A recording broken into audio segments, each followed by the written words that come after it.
Welcome to another interview held by EFSAS, and this time we have with us in person Mr. Burzine Waghmar. Burzine, welcome. Thank you. Thank you for coming.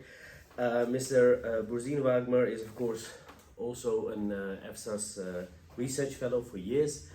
The viewers might also remember him from recently holding a keynote lecture on our conference, which we held at the Free University in Amsterdam on Jammu and Kashmir and radicalization and terrorism. Mr. Waghmar is also the former inaugural visiting India fellow at RUSI, UK. He holds affiliations with the SOAS South Asia Institute in London. He's a consultant, a commentator, and again, I always try to mention this, but the list is long.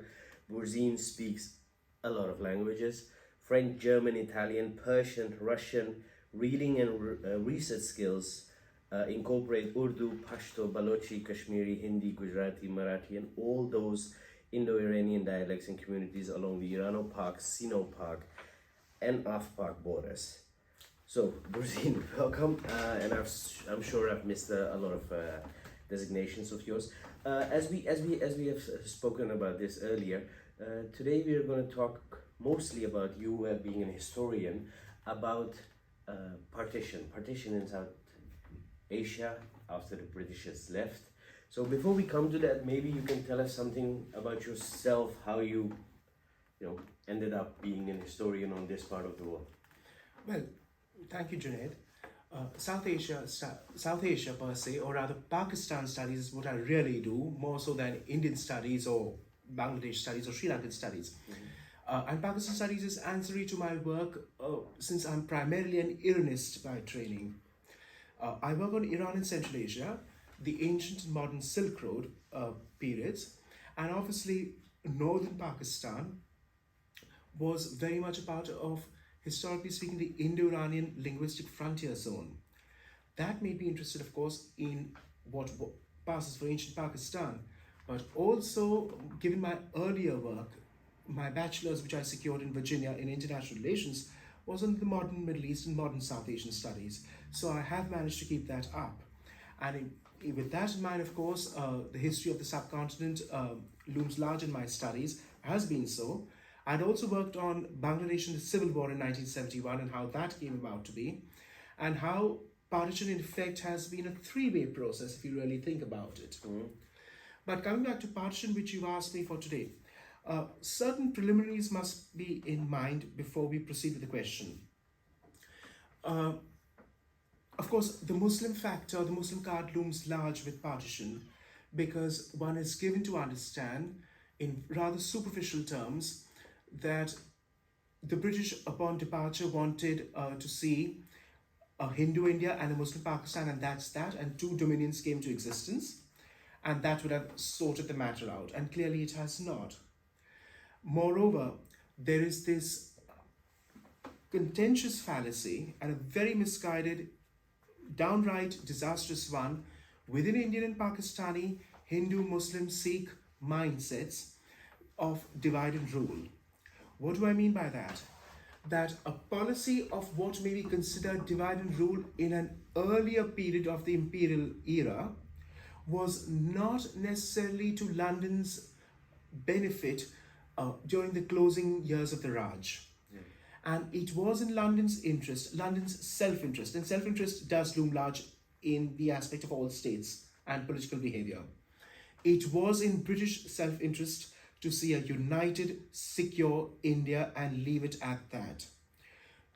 Deriving pride in the fact that they had an army which had distinguished itself just recently in the Second World War.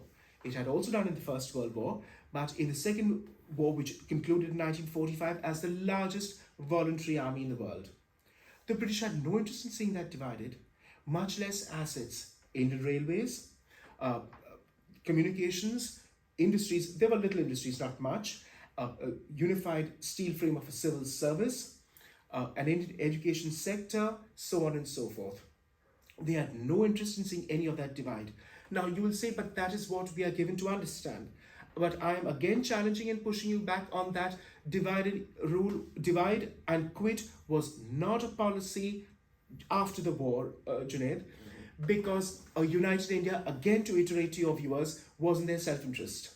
A united India with a united army, a united India which would have been within the sterling area, the Commonwealth area, a huge market for raw resources, but also finished goods and services from London as the metropolis and from other parts of the Commonwealth.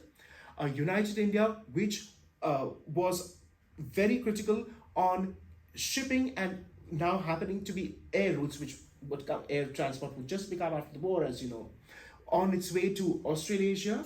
And when I say Australasia, also British colonies and dependencies which were still there in the Pacific and in Southeast Asia.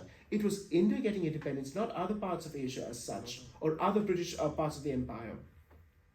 So India was important for transportation links, communication links, markets, human resources, and a united army that also could have served the empire, or rather served the Commonwealth to be, if the British needed at short notice in West Asia, namely the Middle East, where they were still ruling and would continue to rule until 1971, when Bahrain, Qatar, UAE, and Oman got their independence.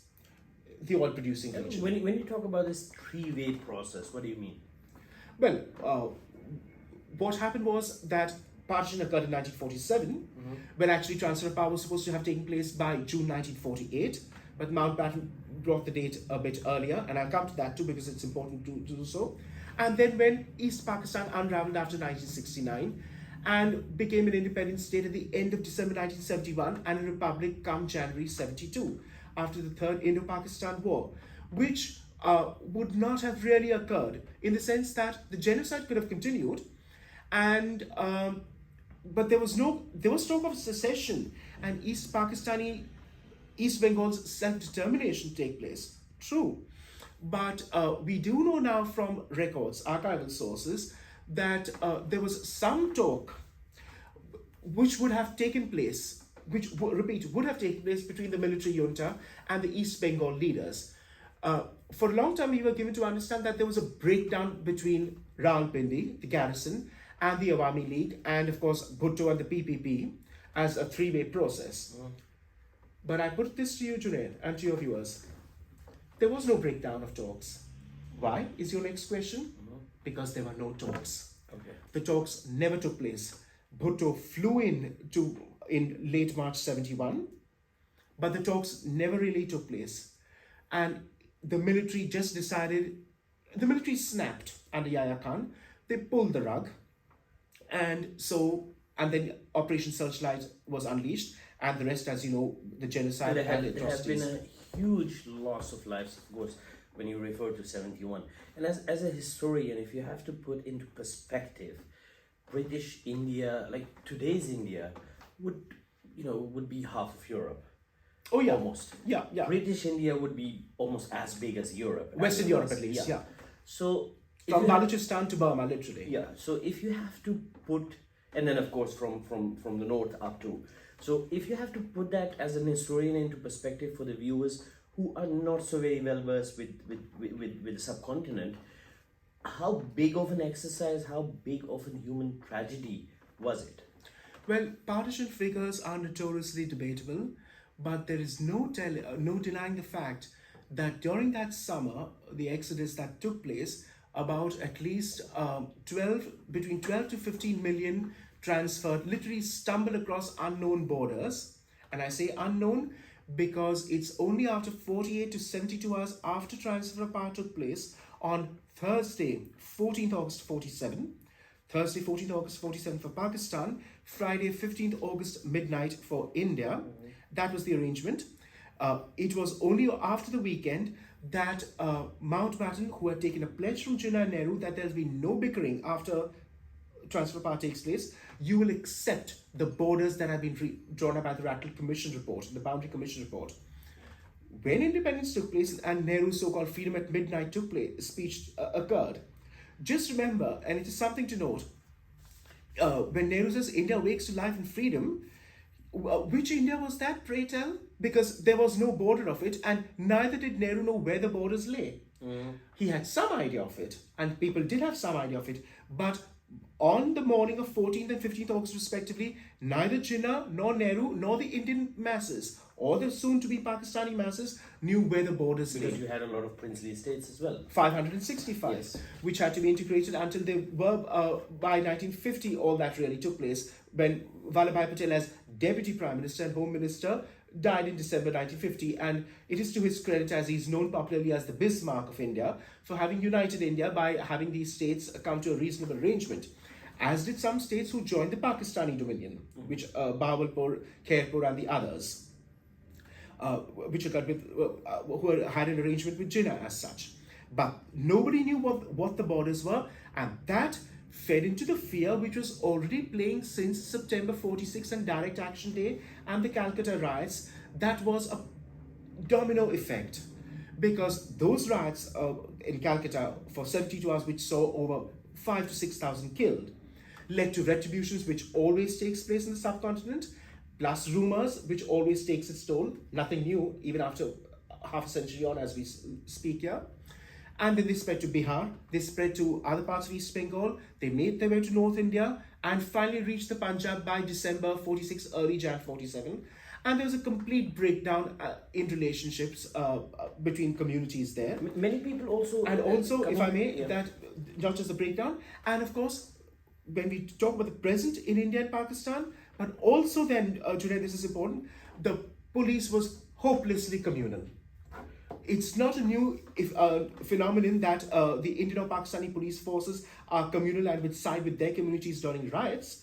They were absolutely shot through with communalism and sectarianism back in 47 too, and would stand by and watch the opposite community be treated with atrocities, be visited by atrocities as by one of their own as they look on.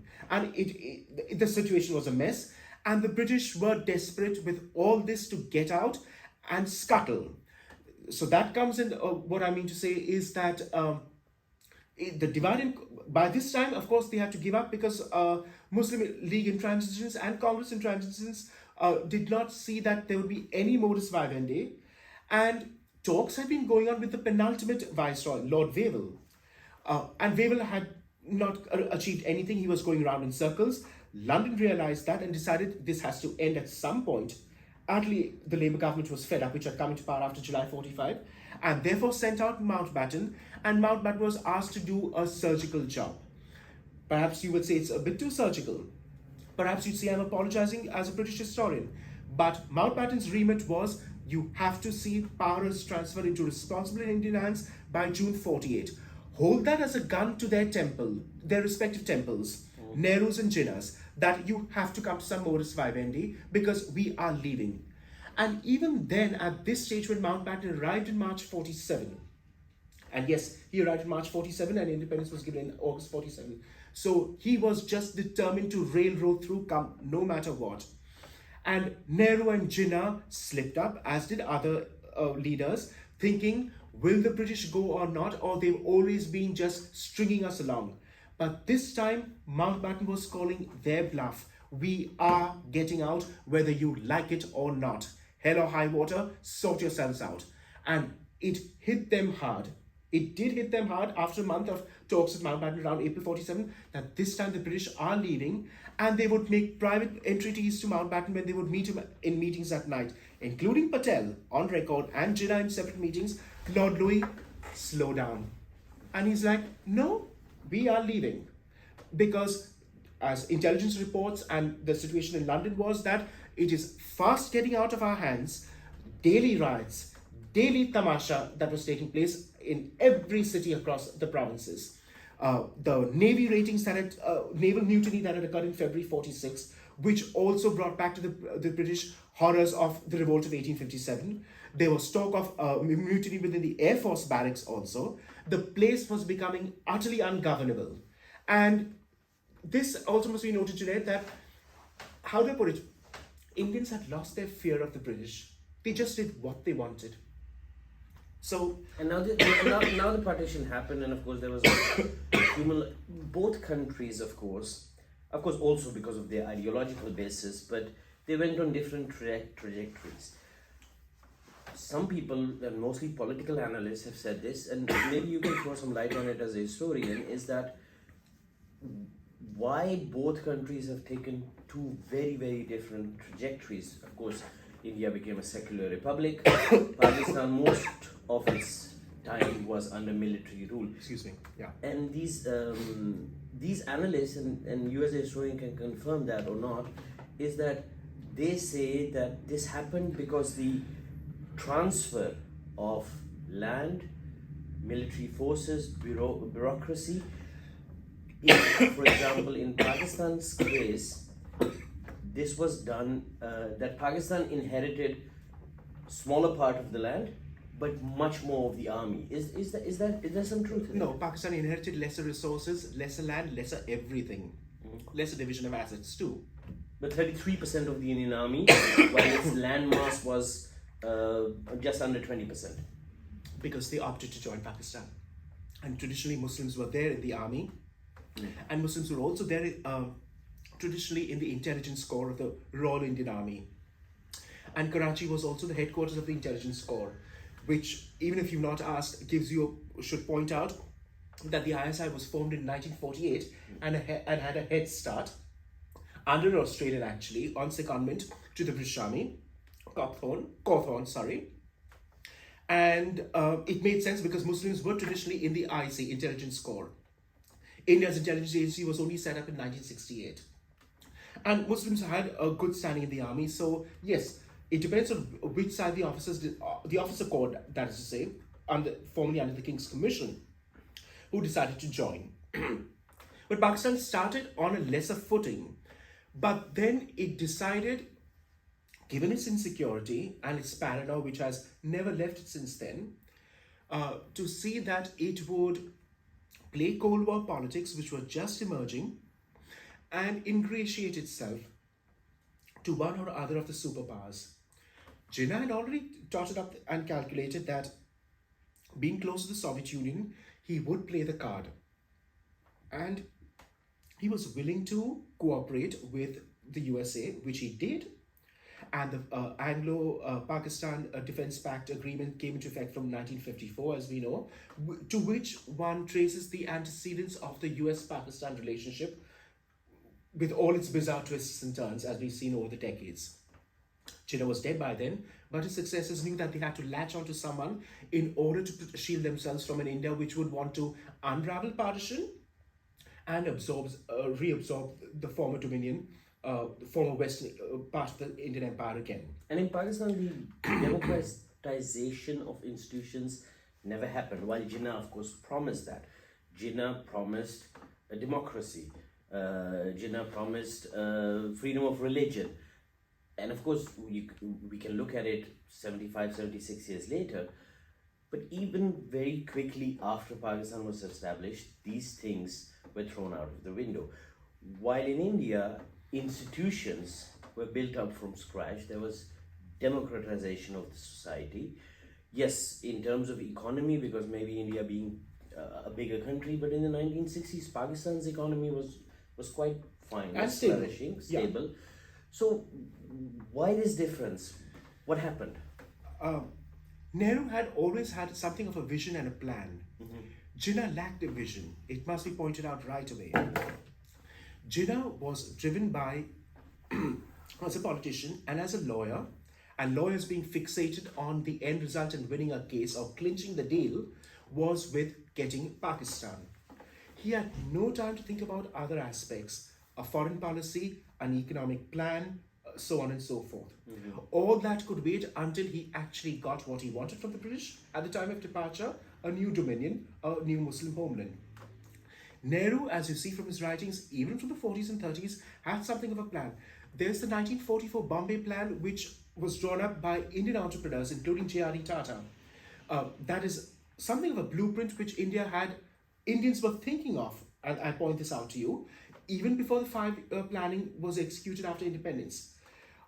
Correspondingly, there's nothing about Muslim intellectuals or Muslim entrepreneurs who went on to form Pakistan of a so-called 1944 Bombay Plan.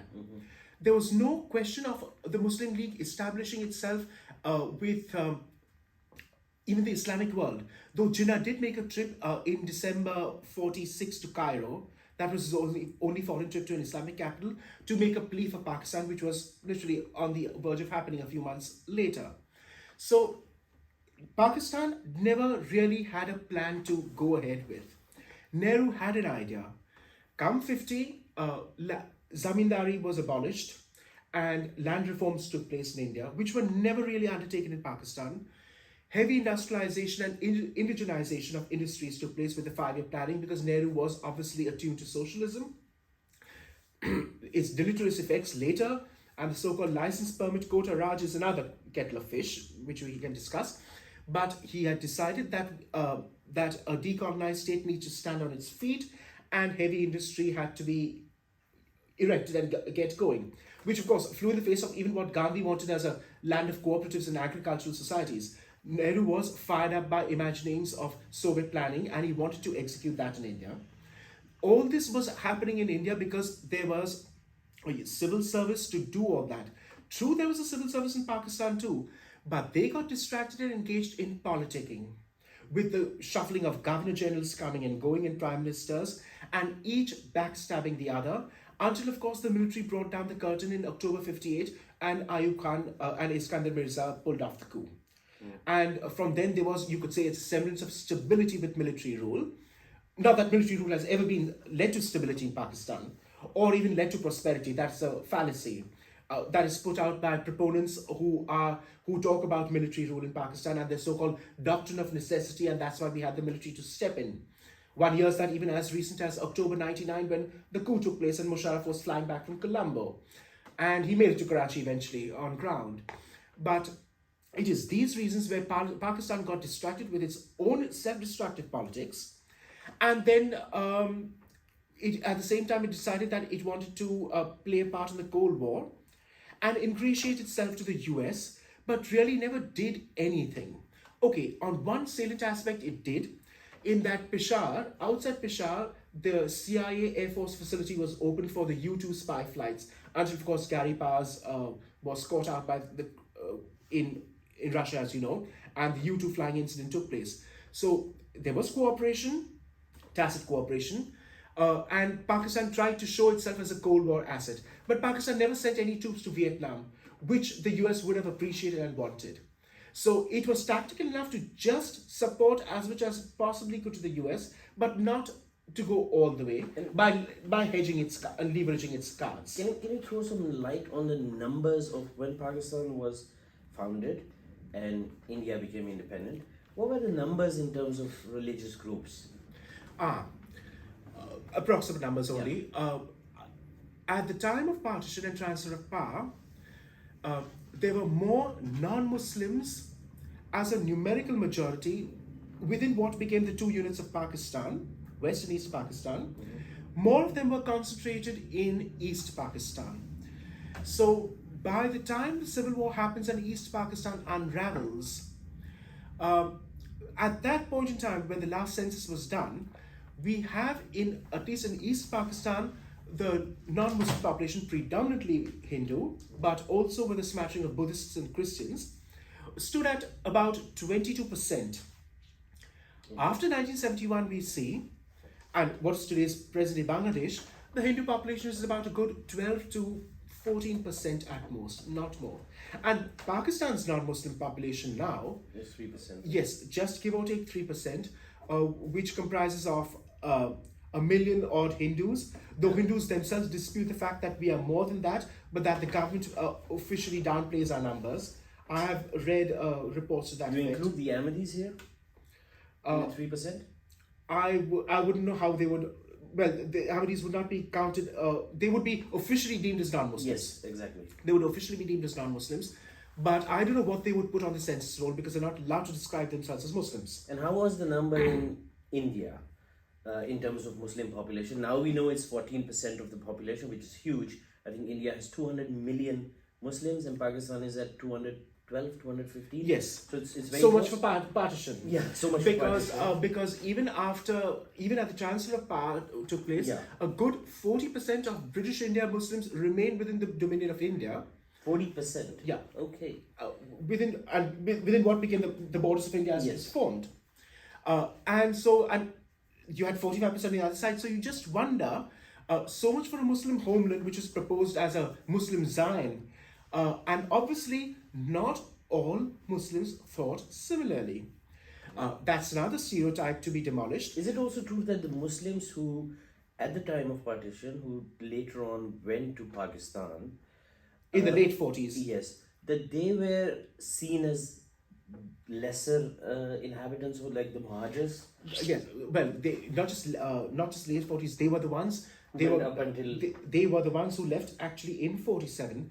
The Muslim Zionists, as I put it to you, people who left for Pakistan to form what would be their new homeland for better prospects, presumably without Hindu competition, that they could flourish freely, prosper, and also pursue their faith to the fullest. That was what was sold to them as the Pakistan idea and the Muslim homeland. Fair point. Okay. That it went sour is another matter, but they didn't go. Some of them did go after 47, after transfer of power, but a lot of them left on the eve of partition and during the first few harrowing months of killings occurring, as it were.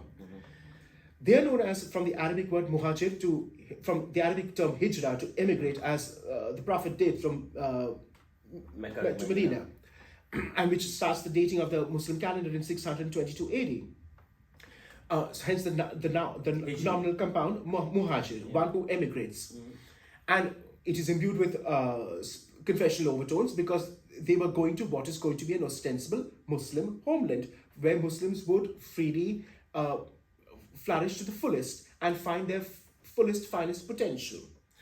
And they would also constitute what was to be and still is Pakistan's intellectual cadre. These Muslim Zionists, they would fulfill the white-collar jobs as teachers, doctors, lawyers, engineers of the Pakistan to be the new state. Its foreign services, its bureaucracy, so on and so forth. They were what you could call the Indian professional, talented Muslim middle class, which left India bereft of it, obviously, because they decided to opt for Pakistan. And most of them came from what were the United Provinces, now known as the state of Uttar Pradesh and Bihar. But of course, it wasn't a pan-India phenomenon. They also came from other parts, including Tamil Nadu and Kerala. You still have Malayalam and Tamil-speaking Muslims, or at least maybe not anymore in Karachi, but some did leave. Some left from Gujarat also. Jinnah was from Gujarat itself, as you know. Some left from what were the central provinces, that is today's Madhya Pradesh.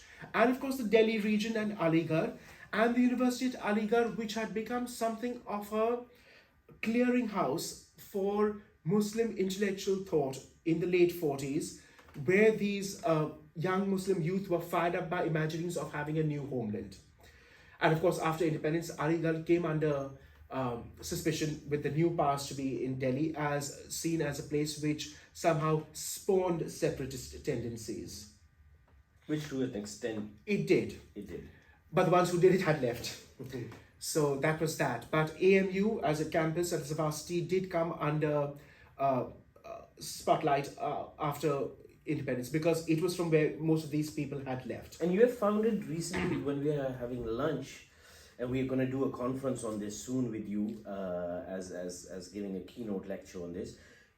You said something very interesting, something called contested sovereignties. Yeah. And you talked about these border areas, whether it's Burma, whether it's Afghanistan, in the north, Kashmir, Balochistan even. You know, how much of this contested sovereignties was due to partition, or was a consequence of partition?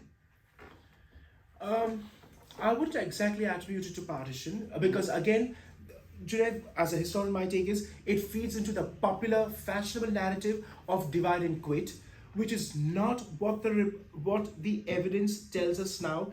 If you see documents in London, which are declassified, which are now available as scholarly archives to see, that the British at the end, towards the end, after the war, it was all very well before the war started in 39, Junaid, to see that Hindus and Muslims could be somehow separated and could be, kept apart from each other, because then it would make it easier for so-called London to rule. But this was not the end game. Towards after the war, when they wanted to see a unite India, when it was writing on the wall that they had to leave, and it was decided that a united India, as I give you the reasons, was in British self-interest. Why would anyone shoot themselves in the foot? They wanted a united place because it was to benefit them, the Commonwealth, the Sterling area, so on and so forth. So these problems are not necessarily inherited from the Raj. You could say that India and Pakistan could have more imaginatively constructed federations. They've had 75 years to do so. They had enough time and effort and resources to do so. India and Pakistan were not found wanting on that front. But in all of the peripheral regions of India and Pakistan, you have what the center would call troublesome provinces and troublesome people, which are vexing to the center.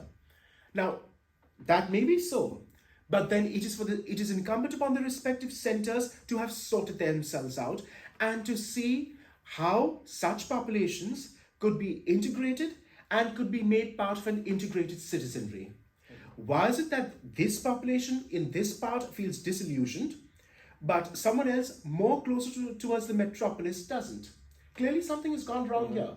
Why does this person have no problem flying the white and green flag on 14th August or the Indian tricolor the next morning, but someone there does? Resentment builds up due to socioeconomic factors, due to disillusionment, due to alienation. Yeah, don't spill the beans too much on that, because that is a conference which we're going to hold when India and Pakistan, when it's 80 years of independence or 80 years of contested sovereignties. Now, coming again to India and Pakistan. Now, you've talked about how partition took place, how the populations were.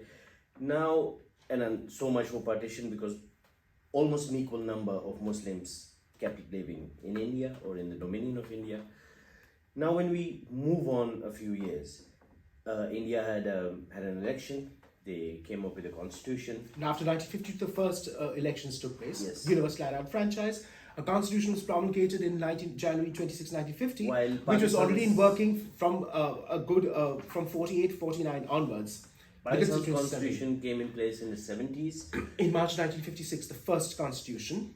And until then, Pakistan, which tells you how it was working. I mean the first constitution done by an elected government came in the 70s under Bhutto. And 73. Yeah. Which actually is the third constitution. But between 47 and 56, Pakistan still worked a part of it under what is called the Directive Objectives Resolution, and the Government of India Act 1935. It still operated on part of that.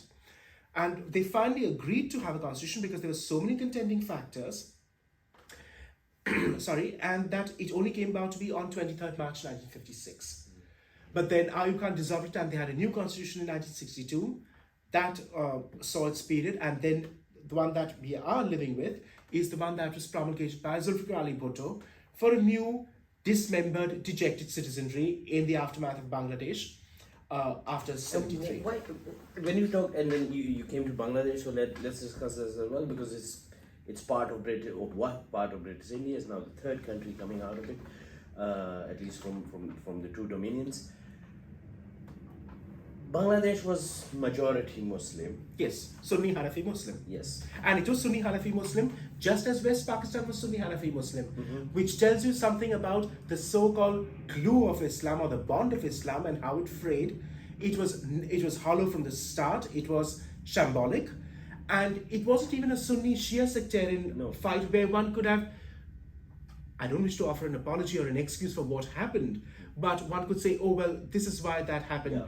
But the genocide and the rapes and the atrocities and the murders and the collective killings, including in mosques and outside mosques and detention centers, with Razakars operating as quislings, as collaborators, the Urdu-speaking Muhajir Bihari element assisting the military junta, military administration in place by that time under Tika Khan's remit. All of them were all predominantly Sunni Hanafi. East Bengal does have a Shia population, just as West Bengal does, but it's small in the main. So But culturally, East and West Pakistan was very different. They were different countries altogether to start with. They were East and West. It's like comparing Spain and the Czech Republic. Okay. I couldn't put it better. So what's come between both? Well, they're both whites and they're both Christians. And, well, what else? Yeah. Nothing. Yeah. So, And they were ethno-linguistically, culturally, politically, their worldviews, their mentality was utterly distinct. And where they treated, even before 71, from 47 until 71, was a long period that they were treated very differently, very disadvantaged. Were they really treated very badly by West Pakistan, or is this something they came up with later too? It's a bit of both. Okay. It's not a myth that they were treated shabbily. They were treated shabbily and as second-class citizens, and grievances were always there from the outset. But in Pakistan's favor, if I may put it this way, I would say Pakistan did make some effort. The civil service and the bureaucrats, the governing powers to be in West Pakistan, did make some effort to bring them on board. What do I mean by that? Junaid, if you see street signage across Pakistan, not anymore, but take Islamabad University's main plaque, it's trilingual. Yeah. Just as streets always were, all streets were in English, Bengali and Urdu, even in West Pakistan. There was some attempt made to harmonize the population by sending West Pakistan civil service officers mandatorily on secondment for duty to East Pakistan, and transferring East Pakistan civil service ones to West Pakistan so that they actually come to know the other end of the country. So these, you could say these were cosmetic gestures or hollow gestures, but something was done to that effect. It wasn't, nothing was done by them. I mean, they reconciled themselves to having Bengali as a language and accepting it that it's going to be an official provincial linked language, despite Jinnah saying no and creating the chaos which he did on his first and only visit to the provinces. But I think there was a civil servant named by the name of, in West Pakistan, Shahab. Qudratullah Shah. Yes, and Shahnama. Yeah, who wrote this book where he said that they were, when it came to aid from the yes, US. I'm coming to that bit. Okay. That's where I come in, where it didn't take place. I said these were gestures made. I'm saying West Pakistan did not do anything from day one. It did make some attempts, but the fact is that it didn't pay off in the end. Which is why what happened. But at the same time, I don't want to exaggerate the East Pakistan bit, but I want to take in part and very seriously consider East Pakistan grievances too, without over-exaggerating or overkilling the case. That yes, the Pakistani economy worked on jute because it had a monopoly, globally speaking, and whatever was earned as hard-earned foreign exchange did come in, most of it would be devoted to development in the West and not in the Eastern province. And that was one of Mujibur Rahman's grievances, Mujib's 6 points, because within the 6 points, Junaid, he wanted separate currencies. He wanted that, along with other different parliaments and, a confederation, not a federation as such. Those palpable grievances were there, and particularly after that awful cyclone Bhola which took place, and West Pakistan administration was seen as utterly callous towards the deaths and that mounted up in East Pakistan. That was a harbinger of things to come, even before the actual election that took place. And you talk about both the parts. So it was a geographical, historic absurdity from the word go, what happened on the morning of 14th August 47. But Junaid, as a historian, when I look back, I must say this, that the very fact that they pulled off this show for a good 24 years, when one didn't expect them to do it from day one, is something. So, some credit to the devil on that count. Okay, now you just compared both parts, saying that they both were Sunni Hanfi. Culturally, they were extremely different. And then 24 years later, they had the first elections as a Muslim country, and they can't agree on it, and the country splits. But now India, much bigger country, take Kerala or take Karnataka and take West Bengal, different religions, different people, different languages, different eating habits, the same as you just mentioned Spain and Czech Republic. Why didn't India split? what did India write with the Pakistan? Because it would be more, if you take this example, it would be more natural for India to split in bits than these Than a two country which ostensibly was set up found their as own religion. one book, one prophet, one people. Exactly. And still it never happened. So what did India write which, Well, it goes back to Nehru's vision, okay, which may not be very popular in the current context to talk about or to realize, but consensual politics. And what is a civil society by definition, Junaid, when you study political science 101? As I was taught years ago by my teacher, Colonel Norton in Boston, a civil society is one where you agree to disagree civilly. okay, I can't put it better. yeah. And that is how India accommodated this varying use of people with such bizarre cults, religions, languages, worldviews, and the like, who could never have reconciled themselves to being a singular polity, and to build and integrate and assimilate them, and to try to iron out these differences and come to some reasonable modus vivendi to exist, and moreover to coexist. That happened with the democratic setup. Some could say, and some do often say in India, that we should have had an autocracy and a dictatorship. If you do that, the toilets would be clean, railways would run on time. You hear these kind of talks at dinner parties. But Junaid, if you look at it as an academic, Mostly at elite dinner parties. and pseudo-elite dinner parties, that too. But Junaid, my point is this, and this is a very serious one I want to say, is in one sense, Nehru was no autocrat. But you could say he could have been if he wanted to. But he had no choice but to make India a democracy, because you cannot run a place like this without having a semblance of tolerance and autonomy to so many constituent units.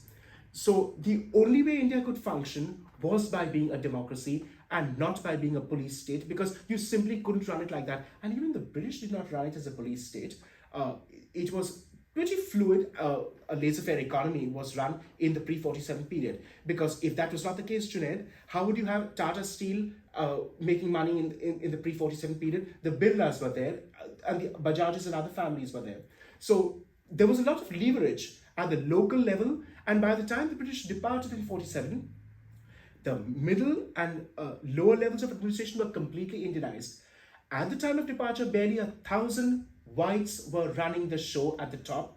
Most of the place was self-governing, as such, run by It came to Indians. be founded as a federation of states. Yes. So there was a lot of autonomy to people. Yeah.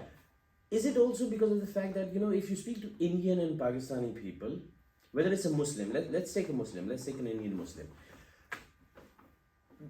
And a Pakistani would always first feel a Muslim and then a Pakistani. And an Indian would mostly identify himself as a Bengali Indian or as a Gujarati Indian, and then give, tell which religion he or she would belong to. So this concept of nationalism is basically anathema to Islam. I mean, nation states as such should not exist in the world of Islam, if you really think about Exactly. it. And one should not have 57 states who constitute the Organization of Islamic Cooperation, OIC states. But that's ground realities, that's life. And Muslims have to accommodate themselves, and they have, and just get down to realities in having states.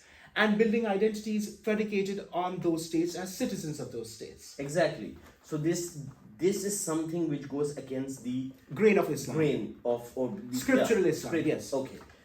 Now, when we come to this, but Pakistan, after it had from 47 to 71, it has of course this bigger brother next door. There was animosity between both countries. After 71, this animosity of course increased a lot because the Pakistanis blamed the Indians for breaking up their country. And we just fell into Pakistan's paranoia, the dismemberment after 71, and also after Indira's peaceful nuclear explosion of 74. The smiling, and that Operation Smiling Buddha, and that was which led Bhutto to his famous comment of eating grass, because they were, which feeds back again to the starts of 47 and to unravel partition and to create a so-called Akhand Bharat, and that they want to undo and absorb, and not just absorb but even decimate Muslims, is the narrative that has kept Pakistan going, or rather, which should I qualify and say, the Pakistani powers that be, the Pakistani deep state wants to keep burnishing and feeding its population so as to distract them from their problems. No, now this is an interesting point you make, and that is something I want to ask you. Is that you talk about this paranoia of Pakistan. I sometimes get the feeling that if again this paranoia has stopped Pakistan from progressing economically. At the other hand, sometimes people say, and I also I can listen to that. If there was not this paranoia created by the powers that be in Pakistan, Pakistan would not have survived. It is also this paranoia which keeps it alive. It keeps it alive, and it keeps the custodians who want to perpetuate it alive because they're in business. It lines their purses. It affords them credentials and legitimizes their credentials and keeps them in business and in the chair. If they were to remove that aspect and this insecurity siege mentality, okay, you can say that the dismemberment of Pakistan, for argument's sake, took place because the Indian army came and invaded East Pakistan and assisted East Bengal guerrillas to liberate themselves. Millions of people were killed. Yes, but again, as I say, Junaid, when I spoke about divide and quit, another fallacy. Go back to the records. Again and again, I iterate as a historian. Go back to the records. Divide and rule was not a British policy. Dividing Pakistan was not Indira Gandhi's first knee-jerk option. She did not want to balkanize Pakistan on her doorstep, as the records show, including the White House cables and telegrams, which have been published by Oxford University Press, show. It was not in Indira's interest, and it would not be in any Indian government's interest when a country is having a civil war next door to disintegrate and go into meltdown. Why would you want that on your doorstep which would create problems for you? It had to deal with refugees. Which it did later.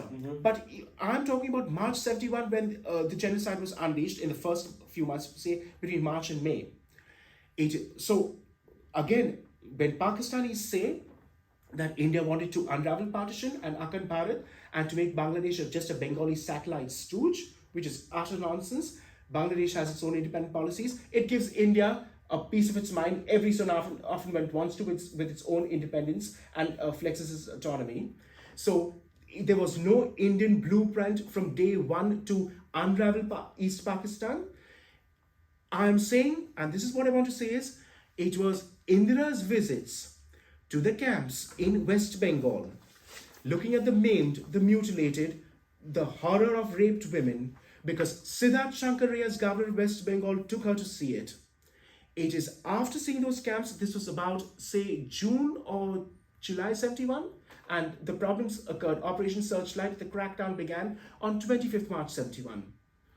Indira came back to Delhi and had a meeting with General Manekshaw, and that's the first time she uttered, "We've got to do something." Between then and that visit, New Delhi's policy was, let us stay away from this headache. It's not our business. Although it is disturbing to see what's happening because it will have repercussions for us. But it was after that she decided to take an activist Indian position on the plank of humanitarianism to actually intervene. And you keep talking about genocide, which happened in Bangladesh. That is, you're referring to the West Pakistani army coming there and killing the people and raping women, which is, documented.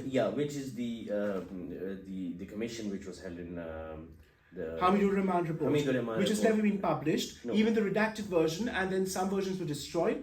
And apparently, one version is there, but which I have in my office. The Hamidul Rahman Commission report. But I was given to understand that most that was redacted and published by the India Today in installments. Yeah.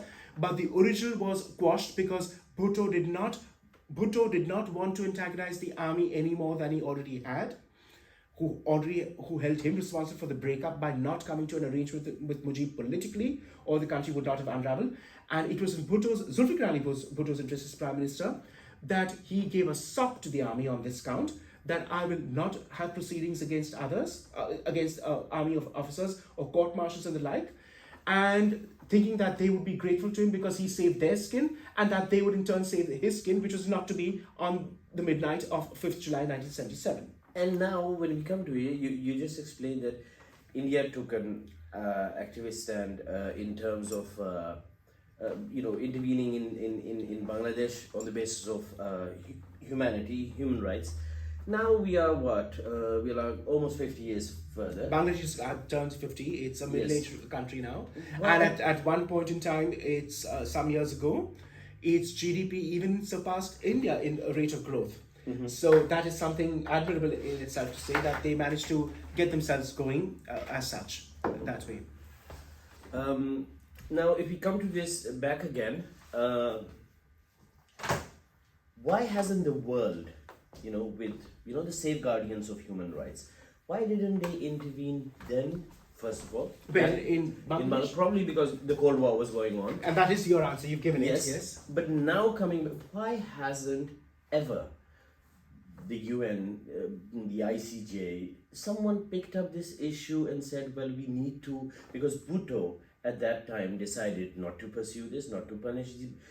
Well, okay, those are political considerations he made, and history's full of mistakes. But at some point of time, sometime the world, the safeguardians of human rights, they take responsibility. Why hasn't been there any voice? And I don't hear it from the Bangladeshi people as well, to take this issue forward and say, well, we need to set the record straight. There was a genocide.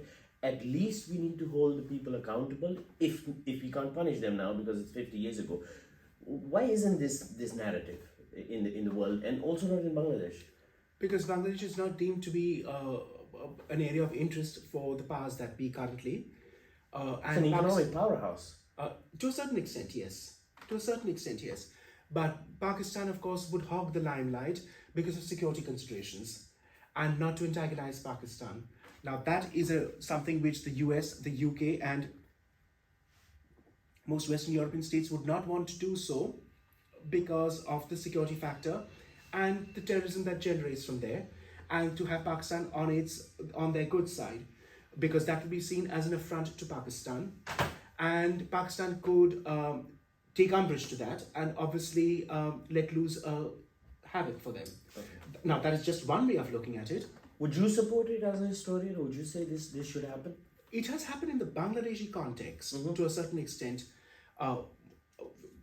We had Myanmar recently being Yes. in the ICJ, so things can be done. It can be done. It can be done. There are some still living, and of course, it is for Pakistan also, which is wishful thinking, for Pakistani history textbooks to acknowledge. Within Pakistani academics do so. Not the nationalist, loud-mouthed idiots who come on 9 p.m. primetime shows and who obviously, monopolize the headlines, but serious Pakistanis do concede that. And occasionally you do hear even Pakistani politicians like Nawaz Sharif of a decade or so ago said, Mujib should have been Prime Minister, end of discussion. Of course, he can afford to say that now with the passage of time. Whether he would have said it as a Punjabi back in 71 is another matter. So there is some understanding in Pakistan. It's tacit. But of course, in the Orient, you don't want to lose your face and honor. So an apology could not be obviously forthcoming. And that becomes difficult.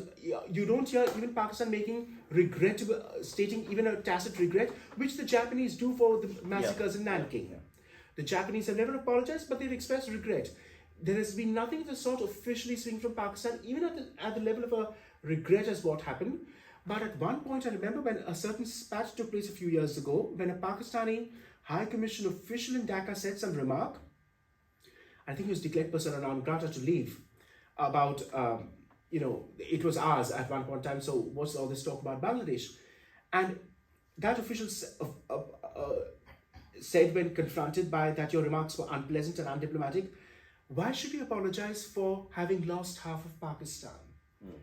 Now, that is a very telling remark, and actually I'm grateful to the diplomat for making that remark, because to me as a historian, it tells me as to what the Pakistani disposition towards the entire question is.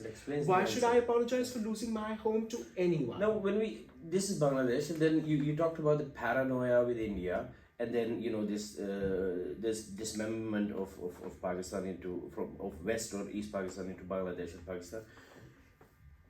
Where do you put this? Is it the paranoia? The radicalization of society in Pakistan.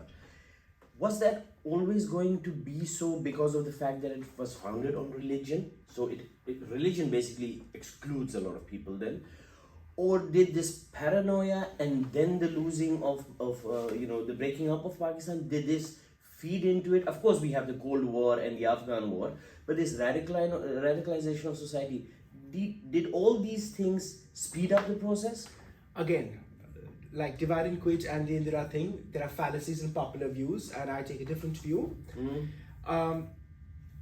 You can say that the Soviet invasion of Afghanistan led to what is again in popular dining rooms called the Kalashnikov culture being ushered into Pakistan, and poor Pakistanis have suffered, and that's what the mainstream middle class educated Pakistanis would have us believe, which is complete nonsense as far as I'm concerned, because Pakistan didn't unravel, but the problems the antecedents were already there after Jinnah's death. The objectives resolution that I mentioned that was pointed out in lieu of the constitution, which came into effect in 1956, Qaida de Maqasid, as it were. Jogendranath Mandal was the minorities minister, and he left for India, though he was Jinnah's showboy Hindu minister in the first cabinet, because certain rights were going to be granted as privileges to non-Muslims, basic obligations towards the non-Muslim population. But they were written out, and Liaquat Ali Khan couldn't do anything about it in the proceedings in power in cabinets in Karachi in 48 and 49 and 50 until his death later. So this whole notion of some... So that was the first sign. And then, of course, the anti-Ahmadiyya riots that ushered in West Punjab in 1953, thanks to Maulana Maududi and the Jamaat, who also wanted Zafrullah Khan to be removed from the United Nations as a foreign representative, because an Islamic polity can't be represented by an infidel, and that too an infidel who was supposedly ex-Muslim. That was their plan to test the government and its credentials and sincerity to Islam. So these problems were already there when Jinnah wanted and sought an Islamic polity. So when some Pakistanis or some people give the excuse... It has nothing to do with the Soviets and the KGB or the Red Army. That they had no choice and they had to do this. As I said, it's nonsense. For a historian who takes a longer view, it's nonsense. But they took this policy even... And, then the radicalization of the society was inevitable. Then, of course, the Afghan war came in. But then when this happened, it didn't put a lid on it, on this radicalization of society after the Soviets left. Or it only engendered it further, because it was felt that if we could triumph against the infidel Red Army or godless communists, why can't we do that with neighboring India and Kashmir? And why can't we do it elsewhere too, where Muslims are ostensibly suffering, and to liberate our Muslim brethren? That became the modus operandi for such thinking of the Arab Afghanis, the jihadists within Pakistan. And on every occasion, they could test the government's credentials and hold the government to account by holding the government's feet to the fire. That are you Islamic enough to meet our requirements of what an Islamic polity would be? And of course, that is where every Pakistani administration has found itself navigating a very, very perilous course. Which then the Red Mosque incident, yeah. The Red Mosque incident with Musharraf, exactly. Which would not have taken place until the Chinese had put pressure on him to sort it out, because Chinese were being attacked in Islamabad, including those Chinese massage parlors, and Chinese were being arrested and held up by Muslim militants. And as someone once said, it is a very foolish Pakistani general who would not take the phone call from the Chinese and act upon it. They can ignore others, including Americans, but they would think twice before ignoring the Chinese. And now this policy, because our main interview was on partition, but we of course also have to touch upon normal today's issues which the subcontinent faces. So after 2000, after the Afghan-Soviet war, the state of Pakistan kept this policy running in order to ostensibly free their Muslim brothers elsewhere. Then came 2001, the war on terror, which was, Junaid, as a historian, a repeat of 1979, because Pakistan was in the doldrums. 2001 was an opening for Musharraf to again ingratiate himself to the West, as Zia did after the coup in 77. Pakistan was something of a pariah for the Carter administration, and with the nuclear sanctions that were going to come into effect, which they did with the Symington amendment later passed through Congress. But because of the Soviet invasion, suddenly Zia found himself as the favorite poster boy of every Western capital. And his fortunes changed. And Musharraf found himself in the same situation after 9/11. Now there are people, analysts, Pakistanis, others, Westerners also, some say that because this Frankenstein monster has turned against this Pakistani state itself, in most notably in the shape of TTP, the Tehreek-e-Taliban Pakistan, and that Pakistan has actually stopped this policy. They do not sponsor terrorism anymore. You can turn off the tap for a while and you can always turn it back on again. And in so doing, you show who's boss. I can pay you, but I can also destroy you. And that's what the Pakistan deep state does. That you step out of line and you know what's coming your way. You stick to the course and do as you're told by us. And this is to the motley assortment groups that they've spawned. Everything will be fine so long as... just remember that we butter your bread. So this is a tactic. It is not a tactic. It is a guiding principle of Pakistani foreign policy, which goes back to October 47. And you should be telling me this rather than vice versa, that jihad was the cornerstone of Pakistan's first war within the Indian Dominion, come 22nd October 1947.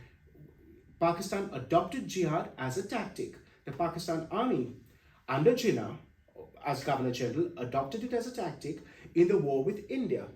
So jihad and spawning such groups, which the general himself has ridden in raiders in Kashmir, and aiding and abetting such groups has been there since 1947. So none of this Kalashnikov culture talk holds water. It can be dismissed out of the window right away. And what happened when the raiders came into Kashmir and the war started, Junaid? Maududi goes on air, declares that this is an un-Islamic war with India. Yes, Maulana Maududi, who left from Aurangabad, which is present-day Maharashtra, India, for the new state of Pakistan, despite the fact that the Jamaat was against the creation of Pakistan because it felt it was un-Islamic, nation-state, anathema to Islam and all that. But still he moved as a Muhajir, thinking that half a loaf is better than none, so maybe I could go to a state and forge something of an Islamic polity and I'll have a say in matters. So he moves to Karachi, to Rabwa, in just outside, to Ichra, which is a suburb of Lahore. And once war occurs, Maududi, as a theologian, obviously speaks his mind, and why should he not, to be fair to him?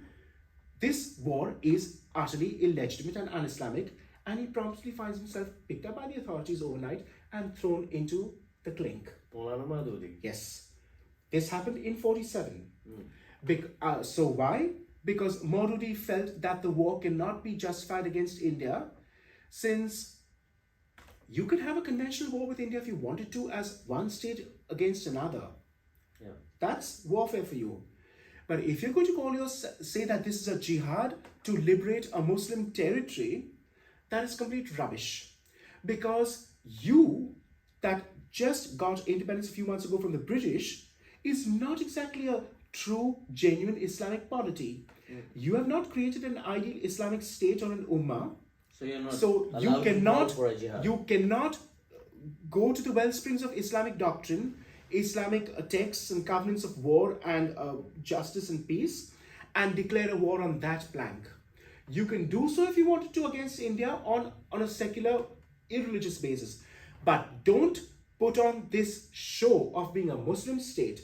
Don't wrap yourself in the mantle of Islamic piety and then conduct a war and give us to believe that you are conducting a war for Muslims by Muslims, because that is complete rubbish. Nobody's going to buy it, and I wouldn't as an Islamic theologian, and it is my duty to call it out. And it is incumbent upon me to say that this is un-Islamic and najais, impermissible. And you can imagine how that went down. And he could have been arrested, and it would have led to treason and capital punishment too, which was on the books in those days.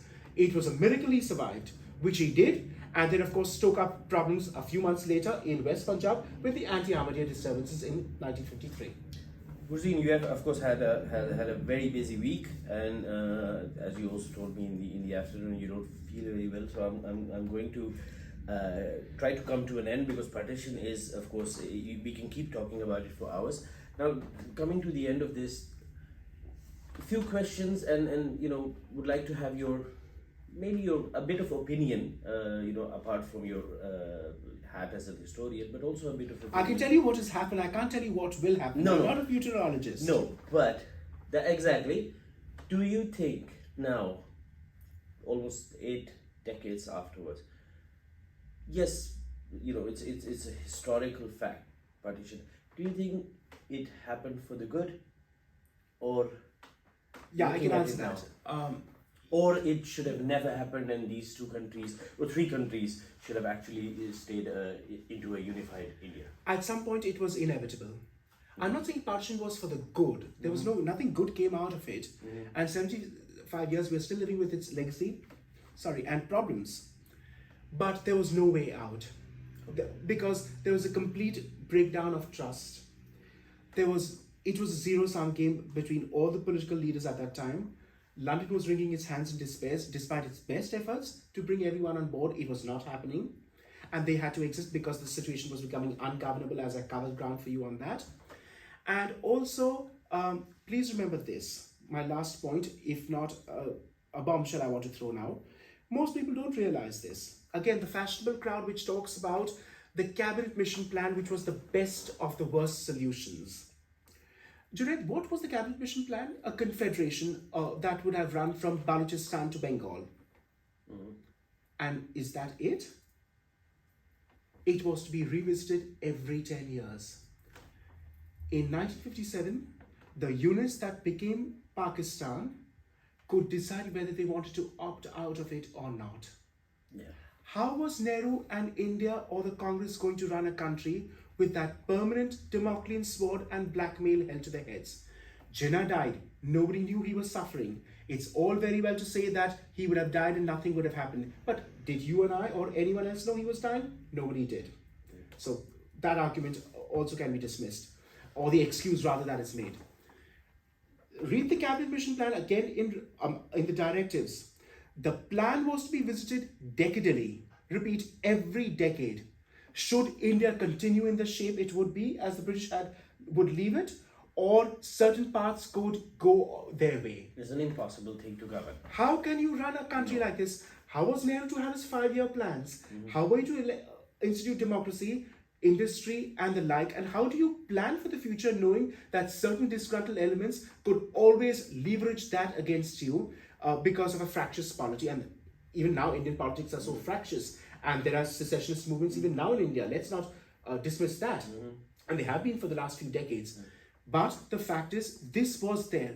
Nobody mentions this aspect of the cabinet mission plan, Junaid. I repeat, and I want to keep repeating at every EFSAS forum that you give me this. It was etched in black and white which was given to the powers that be. And Jinnah accepted the cabinet mission plan in principle. Yeah. That because in a way he felt his Pakistan was in a way fulfilled. That and of course he died, but we wouldn't know that he was going to die. But those later after him could have pulled the rug anytime. So partition was inevitable at some point. And so at some point it had to happen. And was Bangladesh, East and West Pakistan, that partition, was that also inevitable? Well, Jinnah wanted the entire Bengal and Punjab provinces for himself. That is his argument with Mountbatten all the time, driving Mountbatten around the bend. No, but 71, was that inevitable? But I have to answer it this way, that to have a united Bengal and to have a united Pakistan. Now let's talk about the united Bengal bit in Bangladesh. One formula that was also mooted, Junaid, was this, that there will be 3 countries back in 47. India, Pakistan, and a third united Bengal was also mooted between supposedly Sarath Chandra Bose and Surawadi from the Muslim element side of it. The man actually responsible for the Great Calcutta killings, and also responsible for the Bengal famine of 42, which Churchill gets blamed for when he was food civil supplies minister in 42 when the Bengal famine occurred. He was mayor of Calcutta when he told the police to go on leave for the 72 hours and the orgy of riots and rapes and murders that took place in September 46. which set off everything as I told you. There was supposed to be a united Bengal. But can you imagine, would it have survived like a Lebanon today with Christian and Muslim elements? And look what Lebanon is unraveling today. It was pie in the sky thinking, and guess what? The British actually accepted it. Attlee in principle had said, I'm okay with the United Bengal. Jinnah said, I'm okay with the United Bengal too. So what happened to that country called Bengal today? The Hindu Mahasabha put pressure on the Congress that we will not allow it to happen, because we will not allow Hindus who are not exactly a full-fledged majority, but it was neck to neck. Muslims were only slightly larger demographically speaking in Bengal, United Bengal. Yeah, we cannot leave them at their peril. And the Hindu Mahasabha put pressure on the Congress that no, you will vote for partition and to have join into West Bengal, and we are not having a united Bengal. So was it inevitable? 71? Would this no, also... 71, yeah, coming back to 71, as I mentioned that... would that at some point of time anyhow happen? No, Junaid, because as I said, it ran for 24 years as a show, even as a flop show, but it ran. Yeah. Kudos to Pakistan on that count. I mean... Could it have run until 2023, 4, 25? Maybe not, if they had continued in that same vein. Exactly. But if they had gotten their act together in Islamabad, and if Mujib's point, and even Mujib did not exactly want independence when it came. He also chickened out after being released from jail and going to London and returning to Dhaka. Too bad if Bengalis don't like to hear that about their father of the nation. But he chickened out that now, my God, I have a state to run.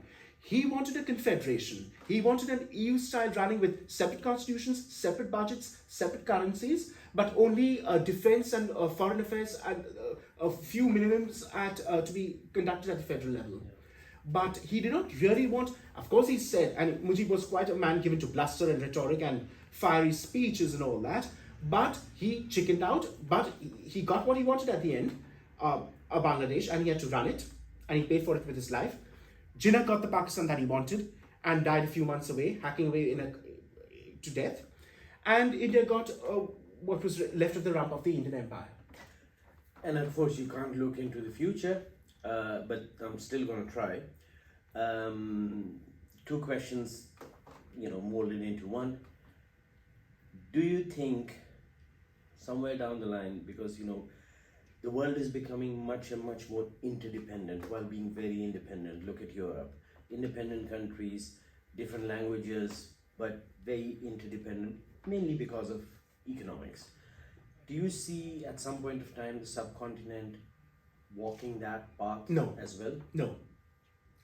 As a conservative historian and cynic, I don't see that happening. Okay. And if you want a sign, and it's a cynical sign and a cynical way to end the program. And the second question. What is SARC? Where is SARC today? They can barely trade, much less talk to each other or convene conferences and summits. So the second and the last question then is, and maybe that you can end much more on a positive note. Two partitions happened, 47, 71. If you don't see the first thing happening of maybe this situation getting better, you see another partition. I don't see borders being redrawn either by India or Pakistan. Despite fiscalist tendencies within these states. No, you have Balochistan, you have the Afghan Pashtun Durand line, you have a lot of issues. Yeah, I take your point, but the Pakistan state is too strong as a sledgehammer to come down, and would come down with all its might against such elements, to the point of even decimating them to the last man standing. The Pashtunistan question is different now because of the Afghan factor thrown in, which throws up so many other variables that were hitherto impossible.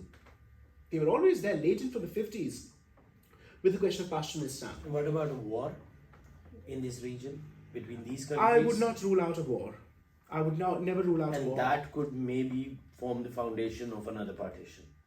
Geographical changes happen, of course, in the consequences of a war. And a war can be not only between India and Pakistan, it can also be between India and China. That cannot be dismissed. The Sino-Indian conflict has not been resolved. And with each passing day, it becomes even worse, because what could have been sorted out 20 or 30 years ago you could have grasped the nettle to do it, but the Indians and the Chinese did not. And the room for maneuvering becomes less with each passage of time, which both the Indians and Chinese don't realize. It's because it becomes a question of faith and honor and not giving in. You Yielding to don't the other. rule out a war in South Asia. No, I don't rule out a war at all in South Asia. A full-fledged conventional war, sub-conventional wars we have seen with all these insurrections happening, and it's going to be They're a part even going on now. and it's going to be a part of the fabric. I mean, it was South Asia which created suicide terrorism with the LTTE. It was not the Middle East, just remember that. No. The Palestinians owe it to the Tamil tigers for that, as it were. But I do not rule out a full-fledged war ever happening in decades to come. Because I do not see a rosy future for the subcontinent. So historians who are studying today, decades later, South Asia still remains a very interesting place. Yes, and if I'm proven wrong, no one will be better pleased than I. Thank you very much, Burzine. Thank you for coming. Thank you.